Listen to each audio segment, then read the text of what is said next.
అటు జిన్నింగ్ మిల్ల పైన ఆంక్షలు, ఏదో యాప్ పెట్టుకోవాలి, రకరకాల ఆంక్షలు పెడితే వాళ్ళు బంద్ చేసుకున్నారు.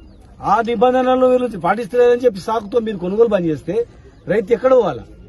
50 లక్షల ఎకరాల పంట పండించిండు ఈరోజు రైతు తెలంగాణలో. మీ టార్గెట్ 28 లక్షల పైగా మెట్రిక్ టన్నులు కొనుగోలు చేయాలా. ఇవాళ మీరు ఎంత 1,110,000 మాత్రమే మెట్రిక్ టన్నులు మాత్రం చేశారు. మరి మిగతా 27 లక్షల మెట్రిక్ టన్నులు ఎప్పుడు చేస్తారు? ఏం చేస్తారు?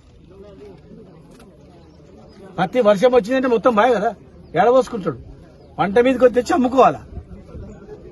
మీరు రకరకాల నిబంధనలు పెట్టి రాష్ట్రం మీద కేంద్రం రాష్ట్రం ఇద్దరు కలిసి పదురుకొని రైతులను అన్యాయం చేస్తామంటే మాత్రం ఊరుకోం.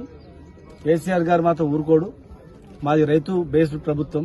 రైతులే మాకు ముఖ్యం, రైతులే మాకు ప్రాణం. తెలంగాణ వస్తే ఏందనేది 1 కోటి ఎకరాల మాగాన్ని చేస్తా, అంతకన్నా ఎక్కువ చేస్తామని చెప్పింది. తెలంగాణకి వచ్చిన తర్వాతనే కల్లకుర్తి లిఫ్ట్ ఇరిగేషన్ అని ఉట్టి పేరు పెట్టింది.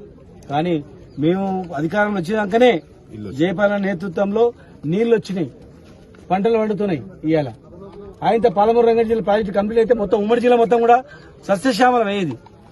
90% కంప్లీట్ అయిన ప్రాజెక్టులను 10% కాలువలు తవ్వితే అయిపోతుంది. కానీ ఇంతవరకు 2 ఏళ్లు అయింది, కాలువలు తవ్వట్లేదు. నిజంగా రైతుల మీద ప్రేమ ఉంటే 10% కంప్లీట్ చేయరా? 10% కంప్లీట్ చేసి 10 లక్షల ఎకరాలకు నీళ్ళు ఇవ్వరా? ఏమైనా సోయిందా? పంటలు పండేటప్పుడు సోయి లేదు. మక్కా రైతులు ఇప్పుడు వచ్చి వాళ్ళు ఏడుస్తా ఉన్నారు. వరి రైతులు అంతే. లాస్ట్ పత్తి అంటే పంటలు పండించుకోవద్దా? చాలా దుర్మార్గమైనటువంటి ఆలోచన ప్రభుత్వాన్ని. ఎలక్షన్ స్ట్రాటజీ ఎట్లా చేయాలి, ఎలక్షన్ లో ప్రజలు ఎట్లా మోసం చేయాలి, రైతులు ఎట్లా మోసం చేయాలి, ఎలక్షన్ దాటేసిన ఏం చేయాలని తప్ప ఏం లేదు. ఖచ్చితంగా మీకు ఏడావాత పెట్టాలని ఇప్పుడు లోకల్ బాడీ ఎలక్షన్ పెడతామంటారు, పెట్టండి.